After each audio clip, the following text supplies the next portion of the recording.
जी अयानो सुस्वागतम, most welcome. मेरे इस राधा कृष्ण के चैनल पर आपका बहुत बहुत स्वागत है। हरे कृष्णा, हरि बोल, राधे राधे, हरे कृष्णा जी। ये हम आज शुरू करने जा रहे हैं प्रेम सागर फर्स्ट एपिसोड या फर्स्ट अध्याय।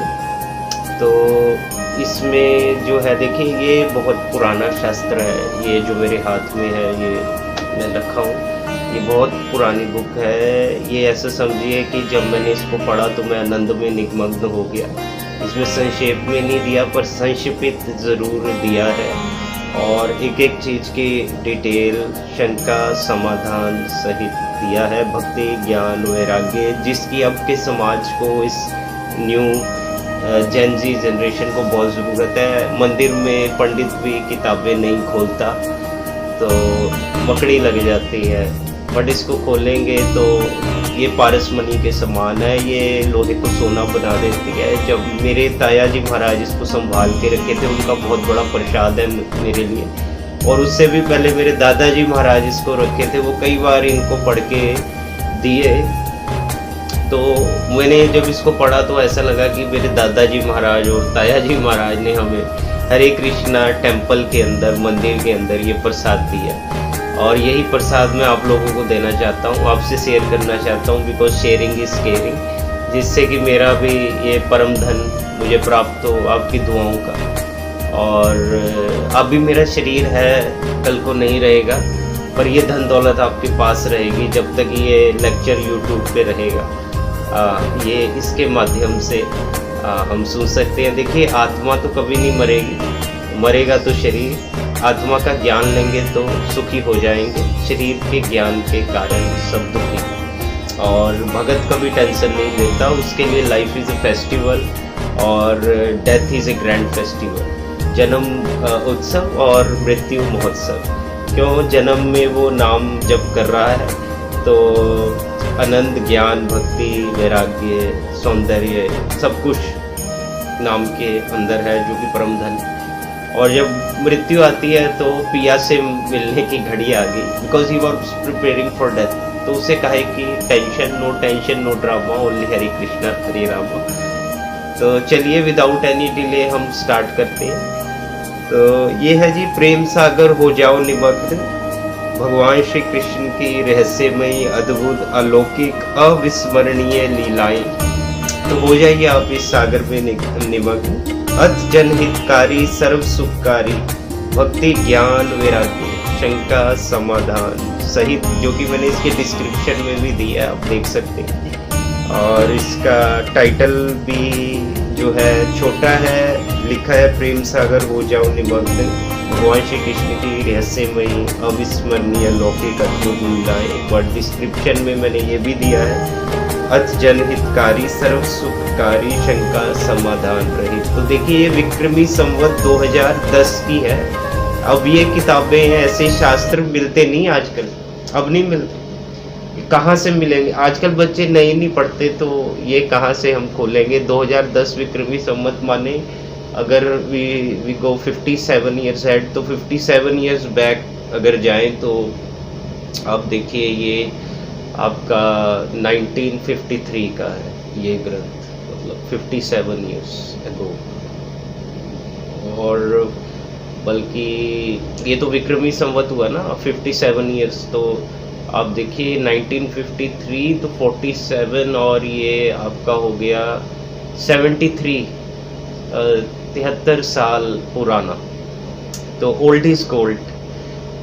बाकायदा कि आप खोलें, पढ़ें तो आपको वो परम धन की प्राप्ति होगी। तो इसमें सब कुछ बता रखा है। जैसे गुरु महाराज शीला प्रभुपाद जी के पास एक बार गए कि रासलीला के विषय में बताओ, तो वो लस्टी डिजायर लेना चाहते थे। तो गुरु महाराज कहे कि idiot, this is not raslila, this is rascal leela. यहाँ पर सब बताया गया है इस बुक में, इस शास्त्र में, कि कैसे अगर कान्हा की भावना शुद्ध विशुद्ध न होती तो वो उनसे एकांत में मिलते, पर नहीं, ये बहन बेटी और जो है पिता पुत्री, और खासकर की बहन वाला प्रेम, गोपियों को इकट्ठे मिलते थे। और जैसे वो माखन वाली लीला आती है, तो कान्हा क्यों चुराते थे? वो तो चोर है, तो उसमें बोले भी, इसमें बता रखे हैं कि जो है वो इसलिए चुराते थे ताकि जो ग्वाले हैं उनको इसका टेस्ट लगे, क्योंकि वो व्यापार में पड़ गए थे, उनको पैसे का चस्का पड़ गया था कि नहीं यार ये पैसे मिल रहे हैं अब तो इसको दो और पैसा आने दो। तो खाना चाहते थे चोरी करके उनके मुंह को टेस्ट लगाना, ताकि ये ज़्यादा अपने लिए रखें, कम बेचें, या थोड़ा बहुत बेचें और थोड़ा बहुत खाएं, ताकि ये बलवान बने, इनमें बल बुद्धि आए। तो ऐसे ही सब बातें हम शंका समाधान सहित इसमें दिया है कि लीला के पीछे क्या रहस्य हैं, क्यों है, और अच्छी अच्छी लीलाएं दी हैं। तो आइए मेरे साथ इस प्रेम सागर के सागर में गोते खाते हैं, आनंद में निमग्न होते हैं। I will try to keep it short 20-30 minutes, ताकि मैं हर एपिसोड अच्छे से दे सकूं और जो है सुन सकें। हालांकि जो सुनने वाला होगा वो तो चाहे कितना भी लंबा हो, 1-2 घंटे हो, वो सुनेगा। सेवा सुमिरन सत्संग यही चाहिए लाइफ में, और कुछ नहीं। जय हो जय हो जय हो। हरि बोल। हरे कृष्ण कृष्ण कृष्ण हरे हरे, हरे राम राम राम हरे हरे। तो आइए शुरू से पढ़ते हैं। ये जो इनके ऑथर 2 शब्द कहना चाहते हैं वहाँ से मैं स्टार्ट करता हूँ। तो ये हैं भवदीय कृपा आकांक्षी हर नारायण शर्मा गौड़, ये पुजारी हैं अटेली पे, महासर अटेली। तो ये 2 शब्द ये कहते हैं कि प्रिय आदरणीय सज्जन वृंद, भगवान आनंद कंद मुरली मनोहर ने स्वयं गीता में अर्जुन के प्रति कहा है कि यदा यदा ही धर्मस्य ग्लानिर्भवति भारत अभ्युत्थानम धर्मस्य तदात्मानं सृजाम्यहम्। हे अर्जुन, जिस समय मनुष्यों के चित्त में ग्लानि होकर अधर्म का उत्थान हो जाता है, उस समय मैं दुष्टों को मारने, पृथ्वी का भार उतारने और धर्म की मर्यादा बांधने के लिए अवतार धारण किया करता हूँ। अतएव जिस समय कंस आदि द्वारा किए गए पाप अपनी पराकाष्ठा पर पहुंच चुके थे और गो ब्राह्मण दीन अनाथ और साधु संतों को दिन दहाड़े लूटकर दुखित ही नहीं बल्कि प्राण रहित किया जा रहा था, तब भक्त और सज्जन रात दिन विपत्ति की भयानक भट्टी में झोंके जा रहे थे। उस समय भगवान परब्रह्म परमेश्वर ने देवों की स्तुति करने पर वसुदेव देवकी के यहाँ अवतार धारण करने के पश्चात समस्त पापात्मा पुरुषों को नष्ट करके पृथ्वी को पापों से रहित कर दिया। जय हो जय हो। आप देखेंगे बहुत आनंद आएगा, इसके एक एक वर्ड, इसकी एक एक लाइन में बहुत आनंद है, एकदम पारसमणि। आइए आनंद में निमग्न होते जाइए। यद्यपि भगवान मुरली मनोहर योगेश्वर ईश्वर श्री कृष्ण का प्रत्येक काम किसी भारी उद्देश्य को लेते हुए ज्ञान उपदेश से भरा हुआ था। देखिए भगवान की हर लीला में शिक्षा होती है। एक बार हमारे शीला प्रभुपाद जी को ना एक खड़ा होके बोला स्टेज पर, मतलब वो स्टेज पर थे, बहुत बड़ा सेमिनार हॉल था फॉरेन में, लाखों व्यक्ति थे। तो वो खड़ा होके बोला भी क्वेश्चन है, बीच में उठ खड़ा हुआ सत्संग के गुरु महाराज को कहा तुम्हारा कहना तो चोर है चोर है। वो कह रहे कि अच्छा क्यों? वो कह रहे कि कितनी गोपियां थी उसकी 16,108 कितनी रानी है। गुरु महाराज बोले तेरी कितनी है? बोला मेरी एक पत्नी है। कह रहे गुरु, देखिए गुरु लोग है ना जो एक ही लाइन में आंसर देते हैं, वन लाइनर में, उनको ज़्यादा एक्सप्लेन करने की ज़रूरत नहीं पड़ती। कभी कभी ऐसी सिचुएशन में वो एक लाइन में आंसर देते हैं। वो व्यक्ति बोला मेरी एक ही पत्नी है। तो गुरु महाराज बोले तू चोर है। वो कहता क्यों? कह रहे तू काना की रखा है। जय हो जय श्री कृष्णा हरि बोल। तो आगे चलते हैं। यद्यपि भगवान मुरली मनोहर योगीश्वर श्री कृष्ण का प्रत्येक काम किसी भारी उद्देश्य के लिए लेते हुए ज्ञान उपदेश से भरा हुआ था, किंतु फिर भी कोई विवेक रहित और वाम मार्गी टीकाकारों ने तथा सदाचार रहित चित्रकारों ने उनकी चीरहरण लीला, रास लीला और कुब्जा की निर्मल भक्ति इत्यादि कथाओं का चित्रण इस प्रकार खींचते हुए श्रृंगार रस में बढ़ा चढ़ाकर लिखा है कि जिन्हें पढ़ सुनकर विधर्मियों के मैले मन ही नहीं बल्कि धार्मिक सज्जनों के सरल चित्त भी डांवाडोल हो जाते हैं। अहो ठीक कहा है, का तू कामातुरणाम ना भय न लज्जा। कामदेव के वशीभूत मनुष्यों को ना भय ही होता है और ना लज्जा ही होती है। अतएव काम वाम मार्गी टीकाकारों ने मूल भागवत स्थित 28 और 16 श्लोकों की ज्ञानमयी अध्यायों की टीका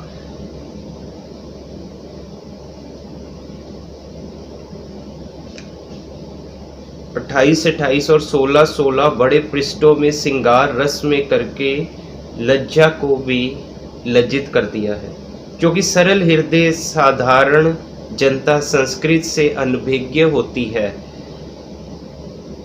इसलिए वह इन सदाचार रहित टीकाकारों की टीकाओं को ही श्रीमद् भागवत पुराण का सरल स्वरूप समझ बैठती है तथा तिस पर भी विधर्मियों द्वारा टीका टिप्पणी करने के पश्चात वह ग्लानि और संशय से परिपूर्ण गर्त में पड़कर किंकर्तव्य विमूढ़ हो जाया करते हैं। प्रिय महानुभाव, ये सब कुछ देखते हुए सोच विचार कर मैंने श्रीमद् भागवत जन ज्ञाता मुकुंद इणदाता सुख सागरे के नाम से भक्ति ज्ञान वैराग्य बढ़ाने वाली सरल भाषा में टीका करके उसमें स्थित प्रत्येक गूढ़ अर्थ अलंकारिक विषय को खोलकर समझाने की चेष्टा की। जिस समय ये पुस्तक छप रही थी उस समय मैंने विचार किया क्यों ना श्रीमद् भागवत के दशम स्कंद को, जिसमें भगवान श्री कृष्ण के सर्व सुखदाता प्रेम सागर के नाम से छपवाया गया है और जहाँ तक हो सका है इसमें भगवान के अमुक बाल लीला किस उद्देश्य को लेकर की है, इसका भी समझने का प्रयत्न किया गया है। क्योंकि भगवान युगेश्वर श्री कृष्ण के प्रत्येक कार्य भक्तों को सुख और शिक्षा देने के लिए हुआ करते थे।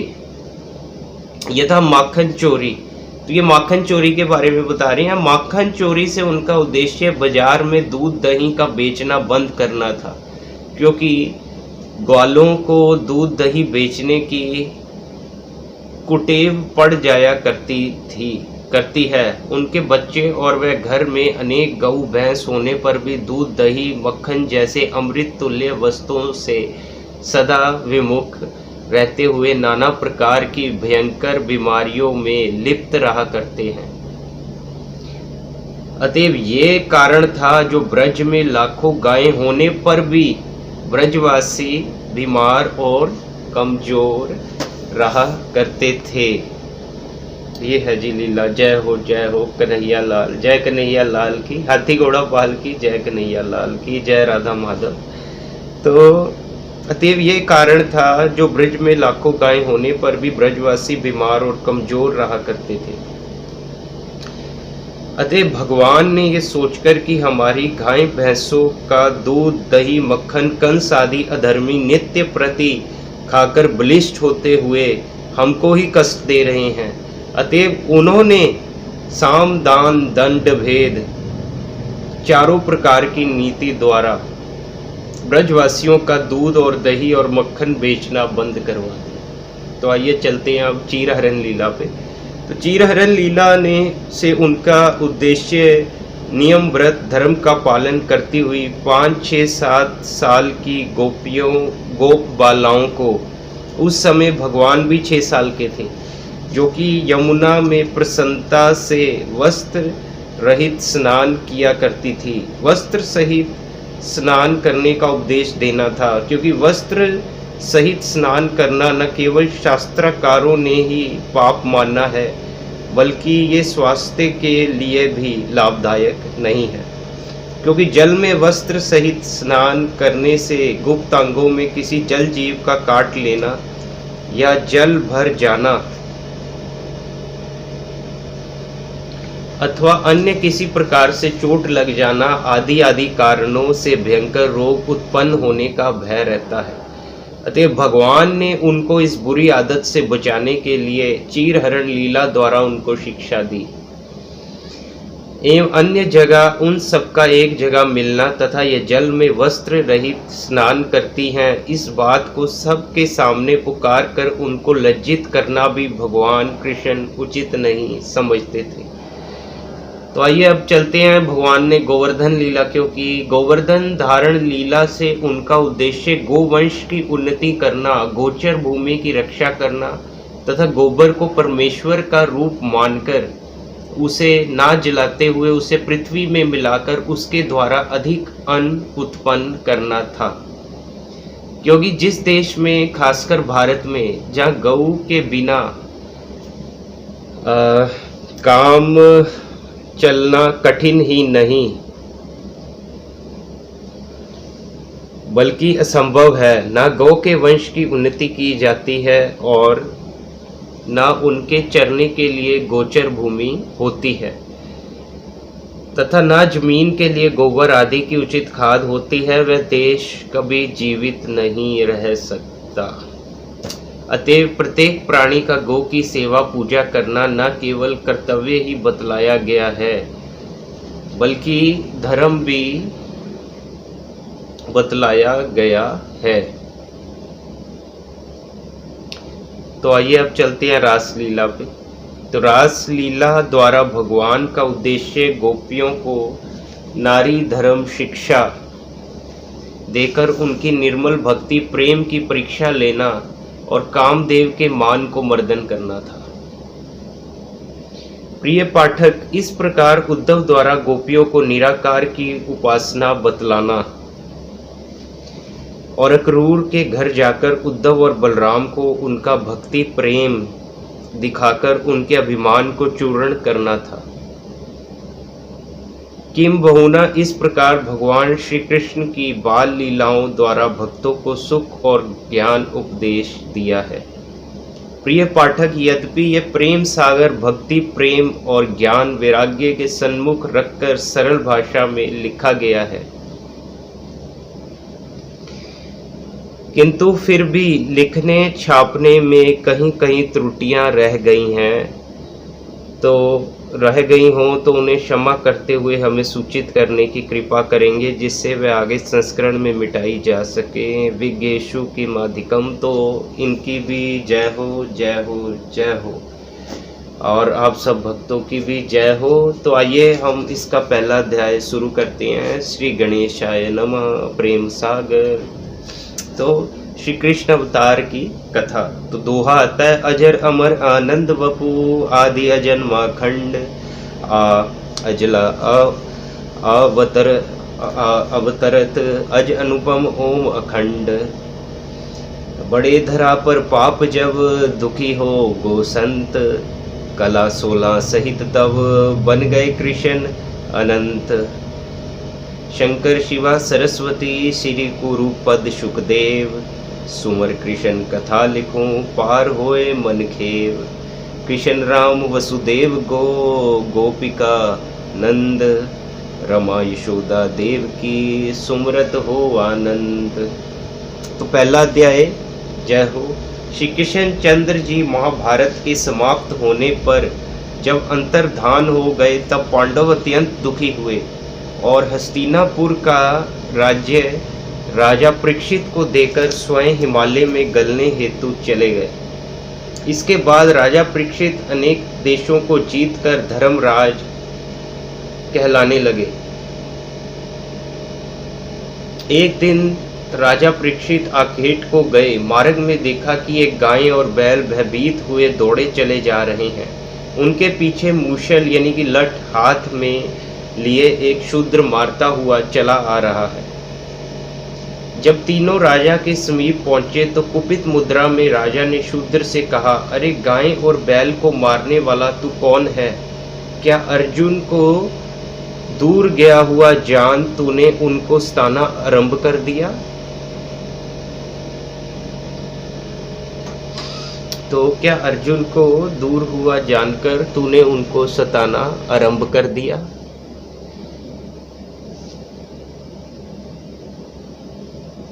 परंतु याद रख, पांडवों के वंशज के सामने इस प्रकार दीन को कोई दुखी नहीं दे देख सकता। इतना क्या, अपना खड्ग लेकर शूद्र को दंड देने को तैयार हुए।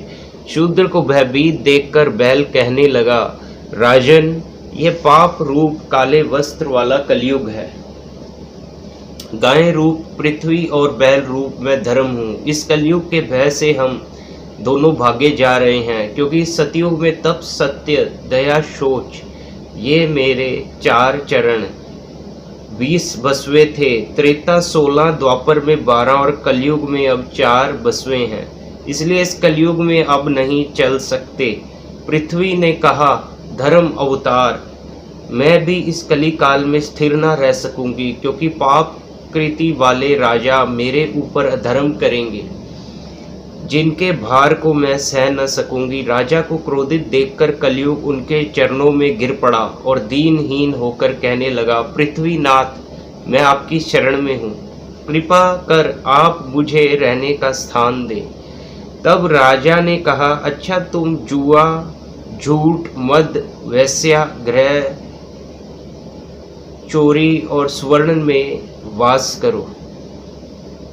इतना सुन तीनों यथास्थान चले गए। कुछ समय बाद राजा पुणे अखेट को गए। मार्ग में प्यास के मारे राजा का कंठ सूखने लगा। सिर पर कांचन का मुकुट था, जिसमें कली का वास था। अवसर पाकर कलयुग ने राजा के मन पर अपना प्रभाव किया और राजा परीक्षित जल पीने के विचार से लोमश ऋषि के आश्रम में पहुंचे। ऋषि नेत्र बंद किए ध्यान में मगन बैठे थे, शरीर का कुछ ध्यान नहीं था। ऋषि नेत्र बंद किए बैठे थे, शरीर का कुछ ध्यान नहीं था। इस प्रकार ऋषि को देख राजा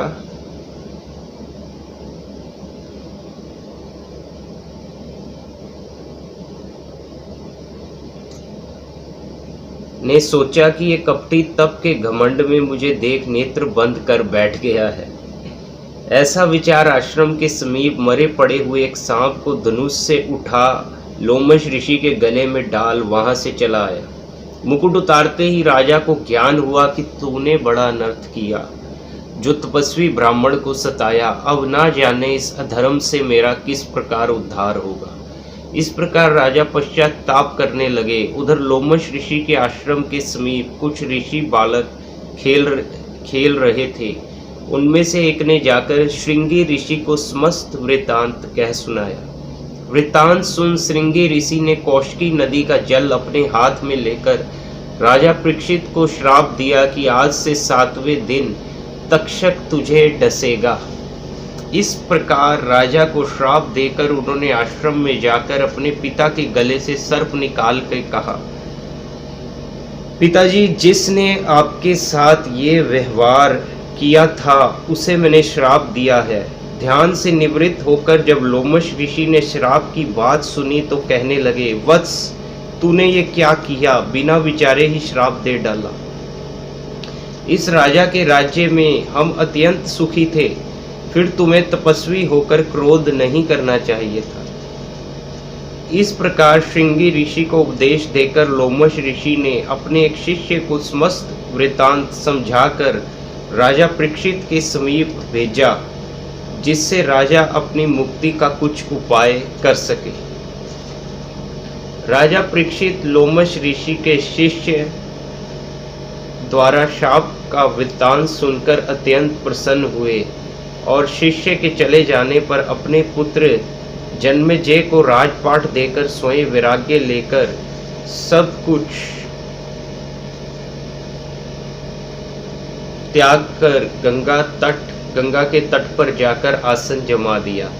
शाप तथा राज्य त्याग का वृत्तांत सुन सभी अत्यंत दुखी हुए और यही समाचार जब ऋषियों ने सुना तो व्यास, वशिष्ठ, भरद्वाज, कात्यायन, पराशर, नारद, विश्वामित्र, वामदेव, जमदग्नि आदि 1000 ऋषि राजा के समीप पधारे और अपने अपने आसन जमा अनेक प्रकार के धर्म राजा को सुनाने लगे।